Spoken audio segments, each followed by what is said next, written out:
आज इस वीडियो में हम शिव शक्ति चैनल द्वारा बताए गए एक वीडियो का खंडन करने जा रहे हैं, जिसमें कहा गया है कि बाइबल में बहुत सारे कॉन्ट्रडिक्शन है। तो चलिए वीडियो को शुरुआत करते हैं। मैं हूं श्री चंद्रशेखर, शिव शक्ति में आप सभी का स्वागत है। मेरे पिछले 2 वीडियोस में मैं काफी हद तक बाइबल से ही प्रूफ दिखाकर यीशु का पर्दाफाश कर दी कि यीशु आपके और मेरे पापों को क्षमा करने ना आया ना मरा। तो आज का वीडियो भी एक तरह से इसी का कंटिन्यूएशन समझ लीजिए। आज का मुद्दा भी बहुत ही ज्यादा महत्वपूर्ण है, जिसके आधार पर बाइबल खड़ा है। जैसे हम जानते हैं, ओल्ड टेस्टमेंट या पुराना नियम यहूदियों का पुस्तक है और न्यू टेस्टमेंट या नया नियम ईसाइयों का है, पर दोनों पुस्तकों का गॉड एक ही है, यहोवा। तो दीदी का यहाँ पर कहना है कि वह बाइबल के आधार पर ही यीशु मसीह का पर्दाफाश कर रही है, और उनका सबसे बड़ा झूठ कि ना ही यीशु मसीह हमारे पापों के लिए इस जगत में आए और ना ही वो हमारे लिए मरे। तो बाइबल इसके विषय में हमें क्या बताती है, आइए उन वचनों को हम पढ़ते हैं। सबसे पहले हम पढ़ेंगे गलातियों की किताब, उसका पहला अध्याय 4 वचन। उसमें लिखा है, यीशु ने अपने आप को हमारे पापों के लिए दे दिया ताकि हमारे परमेश्वर और पिता की इच्छा के अनुसार हमें इस वर्तमान बुरे संसार से छुड़ाए। आइए हम एक और वचन को पढ़ते हैं, रोमियो की किताब, उसका 5वां अध्याय 8 वचन। उसमें लिखा है, परंतु परमेश्वर हम पर अपने प्रेम की भलाई इस रीति से प्रकट करता है कि जब हम पापी ही थे तभी मसीह हमारे लिए मरा। तो इन वचनों को पढ़ने के बाद हमें साफ साफ पता चलता है कि यीशु मसीह हमारे पापों के लिए इस जगत में आए और वह हमारे पापों के लिए मरे। तो हमें इसमें इनका झूठ साफ साफ दिखाई देता है। तो चलिए हम आगे बढ़ते हैं। तो जिसे ये सारे पादरियां दिखा दिखा कर कहते हैं ये है हमारे यीशु के प्रूफ्स, तुम हिंदू हमें दिखाओ तुम्हारे श्री राम श्री कृष्ण के प्रूफ्स। यहाँ पर एक बायसनेस दिखाई देता है। अब देखो, सुसमाचार जो है मत्ती, मरकुस, लूका और यूहन्ना, ये 4 सुसमाचार जो है जो आई विटनेसेस चश्मदीद गवाहों ने लिखा है, और इन्होंने जो लिखा है उसकी पुष्टि करने के लिए बहुत सारे कोराबोरेटिंग एविडेंसेस, मतलब उसकी पुष्टि करने के लिए बहुत सारे आपके पास सबूतें हैं। इतने सारे सबूतें होने के बावजूद भी, चश्मदीद गवाह हैं किताबें लिखने के बावजूद भी, यही हिंदुओं क्या करते हैं, उन सब बातों को नकार देते हैं। उनके पास ऐसा कोई सबूत नहीं है, ये पत्थरों को इसको उसको दिखाकर ये सबूत कहते हैं। कहां तक ये बात कंसिस्टेंस है? हाँ, तो मैं आज इन सो कॉल्ड 4 शिष्य जिन्हें आई विटनेसेस कहा गया है, उन्हीं के बारे में बात करने वाली हूँ। पूरा नया नियम इन 4 बंदों के बातों पर ही आधार है, जिसे ये सुसमाचार कह के हमारे पास आते हैं ना अपना मार्केटिंग स्किल्स दिखाने, वही।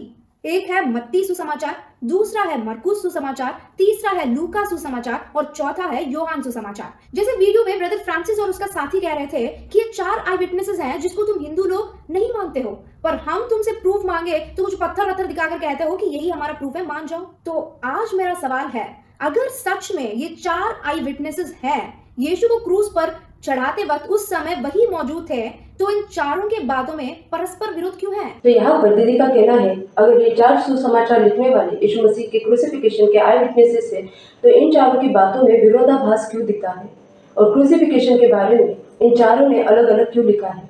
तो चलिए सबसे पहले हम देखते हैं कि इन चारों गॉस्पेल में अलग अलग क्यों लिखा हुआ है। इन चारों ने यीशु मसीह के गॉस्पेल को लिखा, लेकिन इन चारों का ऑडियंस अलग अलग था। मतलब जब मत्ती किताब लिख रहे थे तो वो यहूदी लोगों के लिए लिख रहे थे, क्योंकि यहूदी लोगों को ये जानना बहुत जरूरी था कि यीशु मसीह दाऊद की वंशावली से आते हैं। इसलिए हम देख पाते हैं कि मत्ती में यीशु मसीह की वंशावली लिखी गई है। मत्ती की किताब में चमत्कार को ज्यादा लिखा गया है, क्योंकि मसीहा चमत्कार करते हैं, ऐसा ओल्ड टेस्टमेंट में लिखा गया है, और इन बातों को यहूदी लोग अच्छे से कनेक्ट कर पाएंगे। मरकुस ने जो लिखा वो उस समय के रोम के आसपास के शहर के लोगों के लिए और रोमी क्रिश्चियन के लिए लिखा गया है।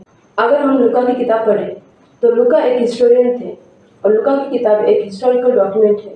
इसलिए हम देखते हैं कि मत्ती और लूका की किताब में बहुत ही डिटेल से लिखा हुआ है। यही हम यूहन्ना की किताब देखें तो यूहन्ना वहाँ के ग्रीक फिलोसोफर्स, ज्ञानी और यहूदी लोगों के लिए एक जनरल गॉस्पेल के रूप में लिखते हैं। इसलिए चारों गॉस्पेल की किताब में कहीं पर हमें ज्यादा इन्फॉर्मेशन, कहीं पर कम इन्फॉर्मेशन और कहीं पर विस्तार से लिखा हुआ मिलता है। क्यों? क्योंकि इन चारों का ऑडियंस अलग अलग था, और इन चारों का राइटिंग स्टाइल भी अलग अलग था। इनका अगला सवाल कि इन चारों की बातों में विरोधाभास क्यों है? तो जैसा कि हमने देखा कि इन चारों लोगों का राइटिंग स्टाइल अलग था और इन चारों का ऑडियंस अलग अलग था, इसलिए यहाँ पर कोई भी कॉन्ट्रडिक्शन नहीं है। चलिए हम आगे देखते हैं। उदाहरण के लिए यीशु को क्रूज पर चढ़ाने से पहले क्या हुआ? जब यीशु को पता चला कि राजा के सैनिक आ रहे हैं उनको ले जाने, तब यीशु का रिएक्शन जो था उसके बारे में ये 4 बंदे 4 तरीके से लिखे हैं। अगर ये चारों आई विटनेसेस हैं, वही मौजूद थे, तो यीशु का क्रूस वाला परिस्थिति को चारों अलग अलग तरीके से क्यों लिखे हैं? मत्ती सुसमाचार, मरकुस सुसमाचार और लूका सुसमाचार में लिखा कि यीशु क्रूस के वक्त डर के मारे कहीं जाकर छिप जाता है, बहुत डर जाता है। अरे बाप रे, सैनिक मुझे ढूंढ रहे हैं। तब सैनिक यहूदा, जो यीशु का 12 शिष्यों में से एक माना जाता है, उसका सहायता लेके यीशु को पकड़ते हैं, उसे घसीटते हुए क्रूस पर चढ़ाने ले जाते हैं। यहाँ पर आप इनके झूठ को साफ साफ देख सकते हैं। दीदी का कहना है कि मत्ती, मार्क, लूक इसमें लिखा गया है कि जब सैनिक यीशु मसीह को पकड़ने के लिए आए तो यीशु मसीह डर के मारे छुप गए। अगर हम बाइबल को पढ़ें तो ऐसा कहीं पर भी लिखा नहीं है कि यीशु डर के मारे छुप गए। आइए हम उन वचनों को देखते हैं। मत्ती की किताब उसका 26 अध्याय उसका 50 वचन, वहाँ पर लिखा है, यीशु ने उनसे कहा, हे मित्र, जिस काम के लिए तू आया है उसे कर ले। तब उन्होंने पास आकर यीशु पर हाथ डाले और उसे पकड़ लिया। आइए हम मरकुस की किताब उसका 14 अध्याय और 46 वचन को पढ़ते हैं।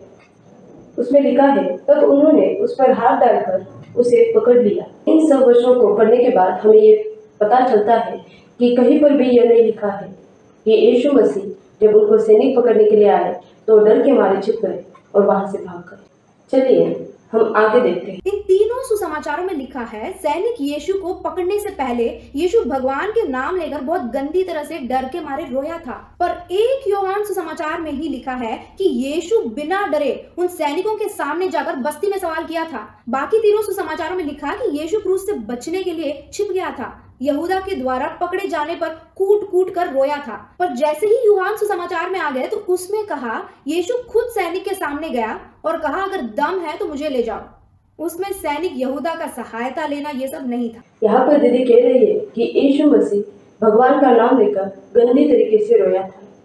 दीदी यहाँ पर उस बात का वर्णन कर रही है जब यीशु मसीह जैतून के पहाड़ पर प्रार्थना करने के लिए जाते। जब हम बाइबल पढ़ते हैं तो हमें पता चलता है कि यीशु मसीह वहाँ पर प्रार्थना करने के लिए गए थे कि ये पाप का कटोरा मुझसे टल जाए, क्योंकि वो जानते थे कि सब मनुष्य का पाप वो अपने ऊपर उठा लेंगे, तब पिता और उनके बीच में दूरी आ जाएगी।